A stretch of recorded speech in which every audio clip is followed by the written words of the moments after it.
Hello, and welcome to the History of Africana Philosophy by G.K. Jeffers and Peter Adamson, brought to you with the support of the King's College London Philosophy Department and the LMU in Munich, online at historyofphilosophy.net.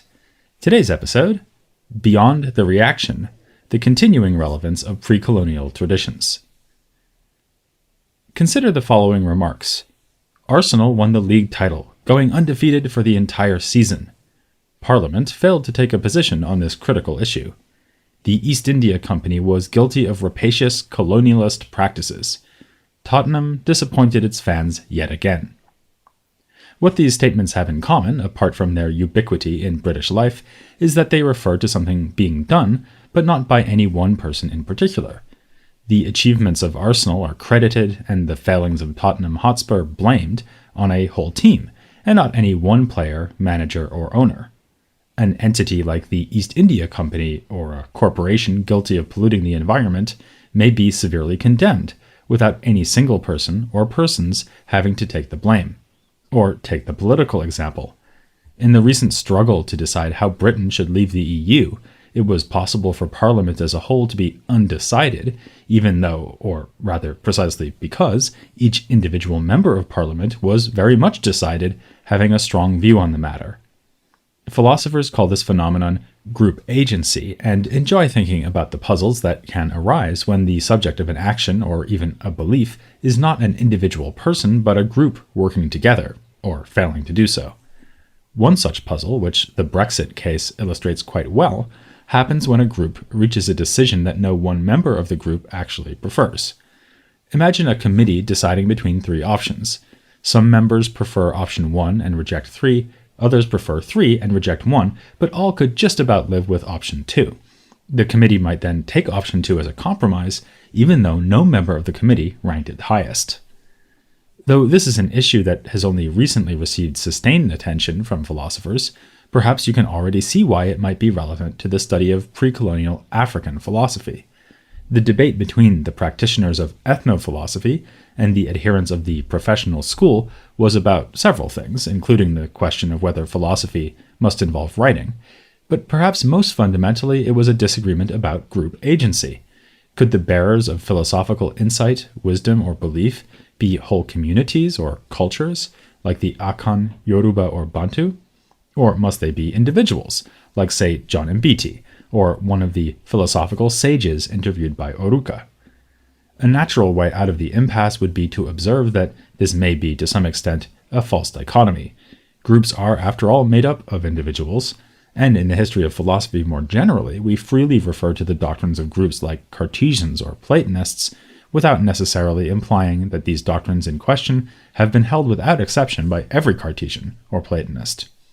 And in fact, thoughts of this sort are important to how the debate over the nature of African philosophy has moved towards resolution, as critics of ethnophilosophy gradually expressed more sympathetic views of the study of oral tradition. A case in point would be Kwasi Wiredu, a representative of the professional school. His essay, How Not to Compare African Thought with Western Thought, which we discussed at the beginning of episode 24, was republished in a book called African Philosophy: An Introduction, published in 1977 and edited by Richard A. Wright, not the famous novelist Richard Wright, who we'll be coming to in a much later episode. As you may recall, Wiredu's essay opposed the treatment of folk mythologies as philosophy. Yet other essays in that volume had titles like Time in Yoruba Thought by John Ayoade and Causal Theory in Akwapim Akan Philosophy by Helene Minkus. So here in the late 70s, ethnophilosophers and their critics were cohabiting between the covers of a book while maintaining their fundamental disagreement. Look though at the titles of some essays published by Wiredu after 1980. The Akan Concept of Mind, The Concept of Truth in the Akan Language, Morality and Religion in Akan Thought, African Philosophical Tradition, a Case Study of the Akan. Was Wiredu joining the opposing side, like when the defender Saul Campbell quite reasonably left Spurs to play for Arsenal and was decried as a Judas by unforgiving Tottenham fans? If so, Wiredu was not alone. Remember that the archenemy of ethnophilosophy, indeed the philosopher who gave that approach to African philosophy its name, precisely in order to criticize it, was Pauline Hantunji. Surely he would keep the faith. Well, just take a look at the description of a book he edited in 1997 entitled Endogenous Knowledge Research Trails. It says in part, "Uncovering the wealth of traditional African knowledge and techniques has direct implications for the future development of the continent. This book is an exploration and analysis of Africa's historical roots, and the editor is one of Africa's most distinguished philosophers. Rich in detailed and original field research, the volume covers a wide variety of topics, from the probability theory of cowrie shell diviners to hydrology and rainmaking, and the links between sorcery and psychosomatic medicine. What is going on here?" The answer is more complicated than a mere switching of allegiances. It is true that the polemical critique of ethnophilosophy, so important especially in the 1970s, has since given way to an apparent consensus on the importance of precolonial traditions for the study of African philosophy. But this was more because the critique of ethnophilosophy had served its purpose, making it possible to preserve what was of value in the ethnophilosophical project while being more conscious of its methodology.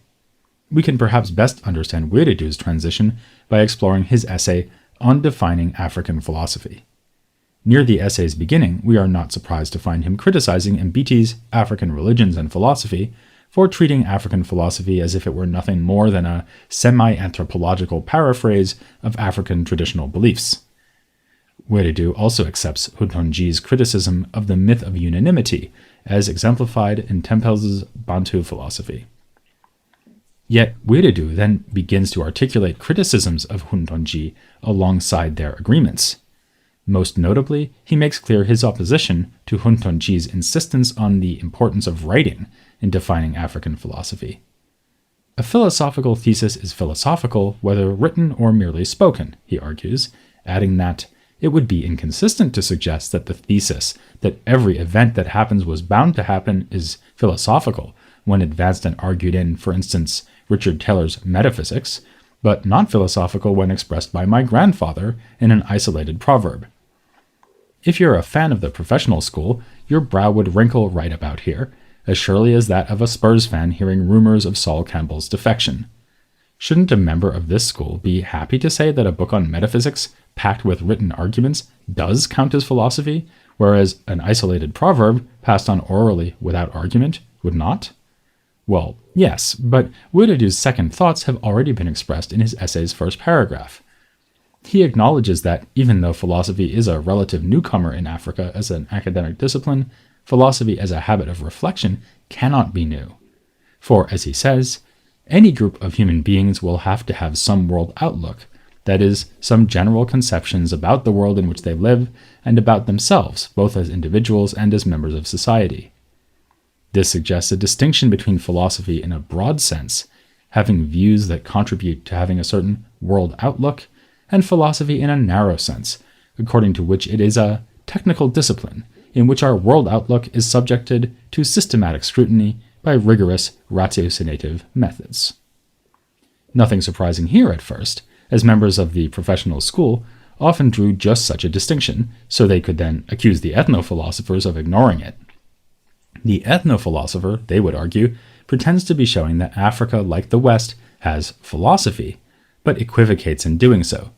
Ethnography can show only that Africa has philosophy in the broad sense of the term, but it is, of course, the narrow sense of the term, ideas presented in writing and backed up with explicit and detailed argument, that is generally at stake when speaking of philosophy in academic contexts in the West. Thus, when Wiredu criticizes Mbiti and Tempels early in the essay for making African philosophy nothing more than a matter of rendering explicit what is supposedly implicit in traditional African folkways, he seems to be making the standard anti-ethno-philosophical argument. Why then would he go on to admit that a proverb uttered by his grandfather is a philosophical thesis? Isn't he guilty of the same equivocation that was seen at the heart of ethnophilosophy? His defense would be, for starters, that the two senses of philosophy do have something in common. Both involve the human habit of reflection. If we see philosophy in the narrow sense as a second-order enterprise, because it is a reflection on philosophy in the broad sense, then it is, in fact, doubly second-order. For that on which it reflects, namely our world outlook, is itself a reflection on the more particularistic, more episodic judgments of ordinary day-to-day living. Later in the essay, Wiredu gives us even more reason to see the utterance of a proverb as philosophical, and here his break with the standard position of the professional school is impossible to miss.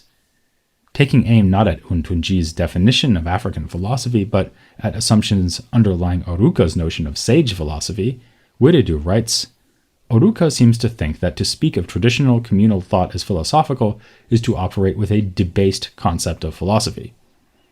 For Oruka, as you may recall, only the critical reflection on communal thought achieved by the individual sage counts as philosophy.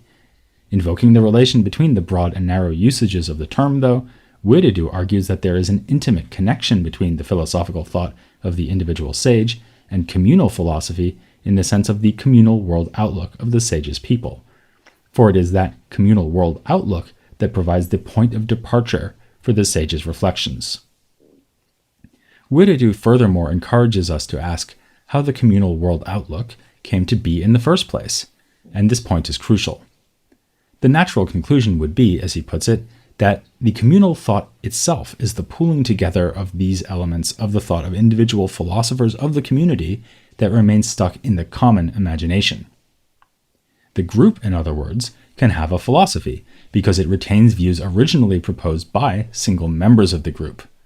Given the absence of writing, the names of these individual philosophers and also any complex arguments and clarifications they were prepared to offer are most often lost to the communal memory, but this does not change the fact that the ideas remain the products of individual philosophical minds. There is therefore a two-way relationship between the individual sage philosopher and the communal philosophy in Wiredu's view.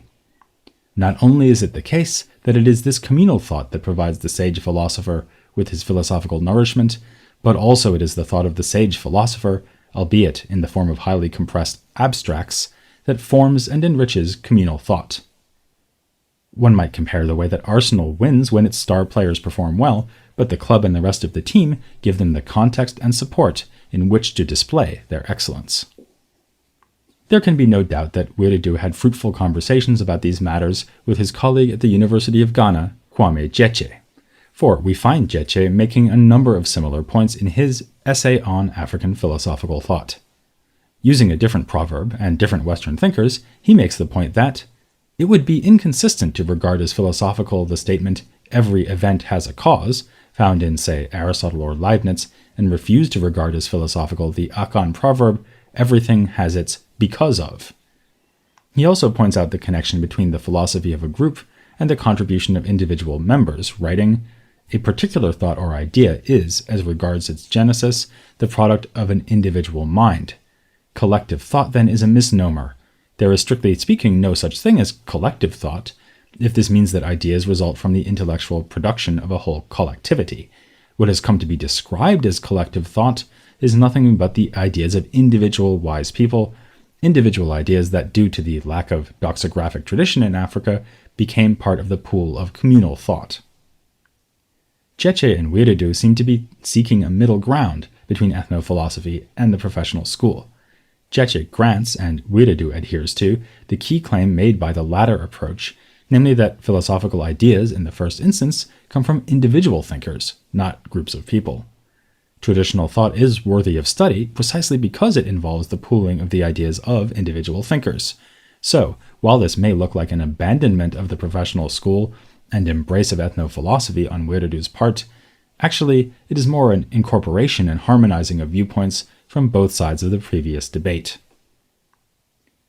Returning to Wiredu's On Defining African Philosophy, we also find him nodding in the direction of his previous criticism of the treatment of traditional thought as comparable to modern Western philosophy. He points out that the British and other European peoples also have unwritten communal philosophies that have been transmitted orally. Yet, when we speak of British philosophy, or whatever other European philosophy, these communal oral traditions are not what we have in mind.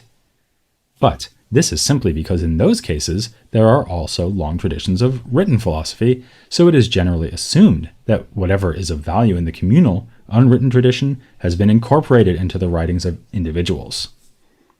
Wiredu furthermore suggests that the continued growth of written philosophy in Africa will eventually mean that the phrase African philosophy, too, will refer to texts and not oral traditions. Despite that note of optimism, Wiredu forthrightly admits that at present, we're nowhere near the point of being ready to forget about communal oral traditions in the African contexts. On the contrary, he tells us that this is the time when there is the maximum need to study African traditional philosophy. This for numerous reasons, the first of which is the most important for understanding why he has been preoccupied in so many of his writings from the 1980s onward with exploring the traditional ideas of the Akan. The fact of colonialism means that professional African philosophers are trained primarily through foreign sources of philosophical thought, expressed in non-African languages and shaped by cultures from outside of Africa. Wiredu asks, why should the African uncritically assimilate the conceptual schemes embedded in foreign languages and cultures? Not that philosophical truth is impossible to disentangle from cultural contingencies, but the best way to do this is to examine cultural contrasts, such as those between indigenous African languages and the European languages, with respect to what Wiredu calls the philosophical prepossessions of these languages. Starting as early as a presentation he gave at a UNESCO conference in Nairobi in 1980, Wiredu began to refer to this comparative mode of doing African philosophy as the project of conceptual decolonization. By the time of his 1996 book, Cultural Universals and Particulars, it had become a major focus of his work. Take, for example, his reflections in that book on the nature of truth. He argues that if you seek to evaluate what philosophers call the correspondence theory of truth by translating it into Akan, the results will be as underwhelming as Tottenham's trophy cabinet. This is because, to express the notion of truth, especially as distinguished from the moral notion of truthfulness, you will use the phrase nea ete sa, which might literally be translated as that which is so. But if you want to express the notion of what we call in English a fact, you will likewise use nea ete sa. The correspondence theory of truth claims that what is true is whatever corresponds to what the facts are, but once translated into Akan, this will become an uninformative tautology. The theory would simply state that what is so is what is so. According to Wiredu, this shows that the relationship between truth and fact may be an issue of philosophical interest in English, but it is what he calls a tongue-dependent issue, that is, one that only makes sense in certain languages. To say of a philosophical problem that it is tongue-dependent is not to say that it is of no interest whatsoever, but does mean that it is less fundamental as a philosophical problem than those which are not tongue-dependent, but universal. And there are indeed universal problems concerning the concept of truth. For, according to Wiredu at least, rival theories, like the coherence theory of truth or the pragmatic theory of truth, do not suffer any trivialization on being translated into Akan. For him, this illustrates how the exploration of indigenous African languages and cultures can help shed light on the nature of philosophical problems in ways that are instructive both to Africans and non-Africans alike.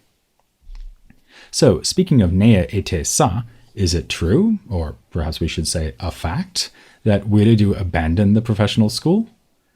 In an interview conducted by Kai Kresse, whom we just met in the last episode, Wiredu denied that his turn towards conceptual decolonization involved any fundamental change. It was merely a shift of emphasis. Even in the chapter of his Philosophy and an African Culture, in which he wrote that African philosophy is still in the making, Wiredu also acknowledged the existence of traditional philosophies among African peoples. He credited William Abraham's book, The Mind of Africa, with demonstrating that, in theoretical sweep and practical bearing, traditional African philosophies concede nothing to the world views of European philosophies. So, his notorious remark about what was still in the making was just a particularly forceful way of urging African philosophers not to content themselves with recounting the contents of traditional philosophies. Modern African philosophy should engage with traditional philosophies, but by critically evaluating them and synthesizing them with ideas gleaned from foreign sources. In that same interview with Kresse, Wiredu provides an autobiographical explanation for his shift in emphasis. When he was working at the University of Ghana, there were other members of staff, like Jeche, who could teach African philosophy, so his own teaching focused on subjects like logic and epistemology. In this circumstance, he was sensitive to and reacted against the way that some viewed such subjects as alien to the tasks of African philosophy, at least when taught with an emphasis on Western accomplishments in the field. But when he began teaching in the United States, where he eventually held a position at the University of South Florida until his retirement in 2007, he had reason to focus on teaching and discussing African philosophy. What seemed to be a change of mind was really more a change of scenery. No such relocation was involved in the case of Huntunji, as he has spent most of his career in Benin, but his thought certainly did evolve, as we can see in his 1997 book translated into English as The Struggle for Meaning, Reflections on Philosophy, Culture, and Democracy in Africa. This book provides us with his entire intellectual itinerary, from his graduate work on Edmund Husserl through the critique of ethnophilosophy to what came after.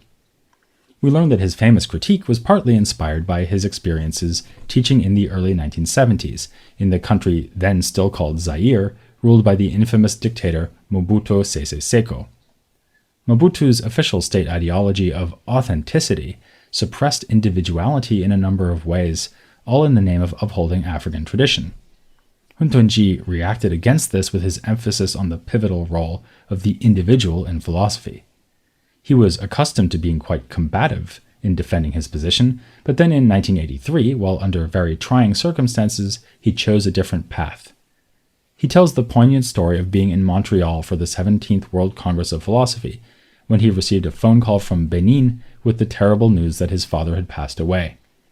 Scheduled to give his lecture on the closing day of the conference, Huntunji dedicated a few hours to writing the paper he had not yet written and was able to count on someone else to present it as he flew back home. This was the occasion for what, he reckons, was the most conciliatory text he ever wrote, entitled The Pitfalls of Difference. He acknowledged the work of the Belgian philosopher A.J. Smet on the political context of Tempels's Bantu philosophy and Tempels's efforts to speak out against the wrongs of the Belgian colonial regime in the Congo. He recognized that many of those who attempted to counter his critiques of ethnophilosophy were understandably attempting to defend the necessity for any human project, even and especially if it wants to be innovative, to be rooted in the concrete soil of a tradition. The time had come to reread ethnophilosophy, to see how it could offer us, as Huntunji put it, not some philosophy buried deep down in our collective unconscious, but the opportunity to reread our cultures themselves, to study them patiently, methodically, in order to discover on the one hand their fertile contradictions, their great alternatives, the historic choices that have made them into what they are today, and on the other hand, their enduring aspects, their material and spiritual constants, all this unthought that constitutes our common heritage, and with which we must entertain here and now a free and critical relationship. In his introduction to the book, he went on to edit Endogenous Knowledge Research Trails. It's easy to see the continuity between the more polemical and the more conciliatory phases of his career. He remained committed to the goal of African advancement in science and to decrying the problem of intellectual extraversion, complaining that Africa remained scientifically dependent as it is economically dependent. Just as raw materials leave Africa for Europe, while African countries end up importing finished products from European countries, Africa serves as a source of data for European science. African institutions, meanwhile, fail to set research agendas motivated by internal African needs and accept the position of being peripheral and subordinate to the West in the world of science. But now Huntunji takes a further step, arguing that a sign of Africa's problematically outward-facing perspective in science is the neglect of serious research on traditional knowledge and techniques, that is, ancestral knowledge of plants, animals, health, and illness, and so on. At best, there is an awkward juxtaposition where, for example, trained doctors who fail to treat a disease successfully may advise a patient to go back to the village and consult a traditional healer. But this is a highly unsatisfactory coexistence of traditional methods and methods inherited from the West. Instead, one should pursue, as he put it, the possibility of harmonizing them in a more viable composite. Endogenous knowledge should not be neglected, but subjected to a process of critical examination, evaluation, and active reappropriation, in part through the improvement of accuracy and strictness as a result of contact with exogenous science. In encouraging the study of techniques of divination, rainmaking, traditional healing, and so on, Huntunji was therefore not abandoning his previous position on ethnophilosophy. This call for the advancement of science in Africa through attention to tradition reflected his long-standing desire for Africans to stop serving the interests of the West and to focus on discovering and meeting their own needs. By now, it should be abundantly clear why we gave this first series of episodes the title Locating and Debating Precolonial African Philosophy. These podcasts have been about first-order philosophical issues like the nature of time, the soul, God, and so on, but they have also raised second-order or meta-philosophical questions. This is one reason that African philosophy, especially in the pre-colonial traditions, is a subject worth studying for everyone with an interest in philosophy itself. It forces us to reflect on fundamental questions about the nature and form of philosophy, in a way that the traditions of, say, ancient Greece or 17th century France do not. In this episode, we've seen that a rough consensus was reached, at least among leading scholars of this field, in answer to the meta-philosophical question as to the value of oral traditions. Because groups are indeed made up of individuals, we should not ignore philosophical teachings that have no identifiable authors and can be located only in broader communities. But it's a deep and difficult question, so we don't necessarily expect you to accept this consensus for yourself. Our aim has been to put you in a position to make up your own mind. Which isn't to say that we have no views of our own on the matter, as will be revealed next time when we wrap up this first series of podcasts with a conversation between me and Chike. We'll be looking back over the material we've covered so far and saying what we ourselves found most interesting and convincing. That's next time as we complete the first season of The History of Africana Philosophy.